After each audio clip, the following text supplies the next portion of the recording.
Sok szeretettel üdvözlök mindenkit itt a csatornán, én Nyíri Péter vagyok, ez itt pedig a Társasok Erdeje. Ma azokat a játékokat gyűjtöttem össze nektek, amik tavalyi megjelenésűek, magyarul jelentek meg, és valamiért megtetszettek számomra, és bátran ajánlom kipróbálásra számotokra. Ám mielőtt bármelyik játékot megvennétek, kérlek, ha van lehetőségetek, próbáljátok ki. És akkor most lássuk 2019 top 20 magyar megjelenésű játékait. A 20. játékunk a második esély. Ez egyfajta Tetris variáns, húzunk két kártyát, és a Tetris ikont le kell rajzolni a saját térképünkre. Ez azért került fel a listára, mivel van egyfajta meditatív hangulata. A 19-es játékunk a Kodama az erdő szellemei. Ebben a játékban a saját facsemeténket kell folyamatosan gondoznunk, növesztenünk, és annak megfelelően, hogy milyen ágakat növesztettünk a fára, úgy fogunk győzelmi pontokat kapni. A 18. játékunk a Pandemic bevetésre készen. Ez a játék egy teljesen új hangulatot kölcsönöz a Pandemicnek, megtartja a régi pandemikes hangulatot, viszont új köntösbe ülteti. 7. játékunk a Csacsapolya, amit Szőlősi Péter készített. Ebben a játékban régészeket alakítunk, akik próbálnak minél több azonos típusú kincset összegyűjteni, de ha túl sok azonosat gyűjtünk, előfordulhat, hogy egyáltalán nem kapunk pontot a kincsekért. A 16-os játékunk az igenés. Ebben a játékban ki kell találnunk, hogy hányan válaszoltak igennel az adott kérdésre, és hányan nemmel. Ez a játék nagyon hasonló az elsőhöz, az igenhez, ami egy évvel korábban jelent meg, de sokkal mélyebb kérdéseket tartalmaz az első verzióhoz képest. A 15-ös játékunk a bűnügyi krónikák. A fejlesztő ebben a játékban kötelezővé tette a telefon használatát, ezáltal felhasználva azt a készüléket, amit eleve a közelünkben tartunk. Egy-egy bűntény megoldásakor a készüléket kell használni, például egy-egy helyszínen a körülnézéshez. A 14. játékunk a Genshin Clever. Ez a játék azért kerül föl a listára, mert egyfajta roll and write 15 percben mégis hatalmas mélységeket ad a játékos számára. A 13. játék az elveszett kincsek tengere.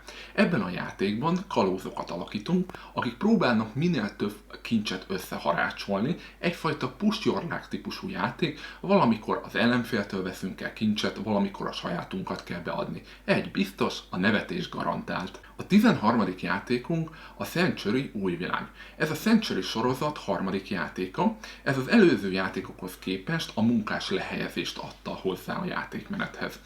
Ennek a sorozatnak a nagy előnye, ha megvan több játékunk is a sorozatból, akkor azokat tudjuk kombinálni, ezáltal pedig új játékokat kapunk. A 11. játékunk a Hadara. Ebben a játékban a saját civilizációnkat kell építeni. Ez egy könnyed, egyszerű belépő szintű családi stratégia játék. Ajánlom mindenkinek, aki most barátkozik a társas játékok világával. És most pedig következik a top 10 játék, amit a legjobbnak gondoltam a 2019-es évben. A 10. játékunk a Homály Raid. Megjelenése óta a VGG első helyezését birtokolja. Ebben a játékban kalandorokat alakítunk, akik próbálnak mindenfajta küldetést megoldani, tárnákat kipucolni. Maga a játék monumentális és rengeteg küldetést tartalmaz. Csak haladó szintű játékosoknak ajánlott. A 9. játékunk a listán az Ősi Jel. Ez a játék Lovecraft világában játszódik, próbáljuk megakadályozni, hogy az ősi vény átjöjjön a világunkba, majd pedig elpusztítsa azt. A 10. játékunk az Azul, a Sintra üvegcsodái. Ez a játék méltó folytatása a sima Azulnak, egy könnyed, absztrakt családi játékot kapunk, ugyanúgy, mint az Azul 1 esetében. A 7. játékunk a Planet. A Planetben a saját bolygónkat készítjük el. Választhatunk a bolygónkat többfajta területlapkát, de az, hogy milyen területet raktunk föl, az fogja meghatározni, hogy milyen állatokat kapunk, illetve az állatok száma pedig azt, hogy hány győzelmi pontot a játék végén. A 6. játékunk a Plüssmesék. Ez alapból egy gyerekjáték, viszont egy kicsit horrorisztikusabb köntösben. Egy picit bemutatja a gyerekjátékok sötétebb oldalát, hogy hogyan próbálják megakadályozni a rossz álmok, a rossz dolgokat, hogy elérjék a gyerekeket. A listán az 5. játékunk a Nyugati Királyság építőmesterén. Ebben a játékban építőmestereket fogunk alakítani.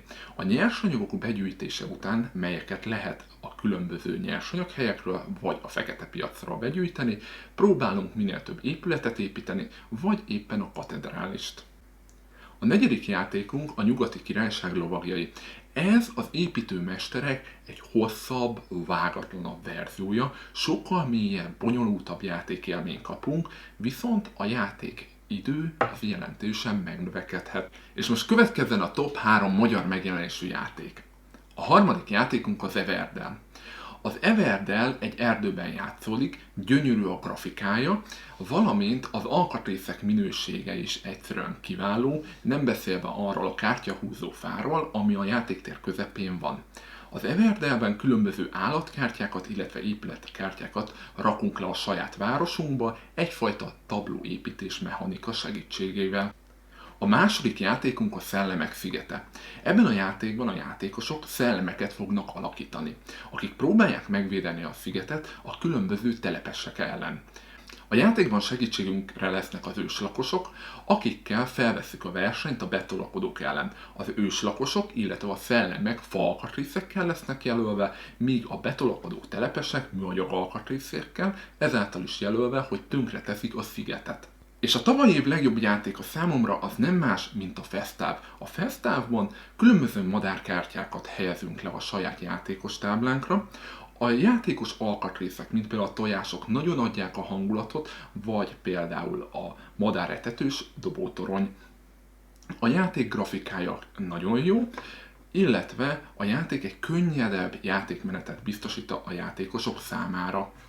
Számomra ez volt a top 20 játék a tavalyi magyar megjelenésű játékok közül. Ti mit gondoltok? Nektek melyik játékok tetszettek? Köszönöm, hogy megnézted ezt a videót, ha tetszett, kérlek dob rá egy lájkot, találkozunk legközelebb, addig is jó játékot! Sziasztok!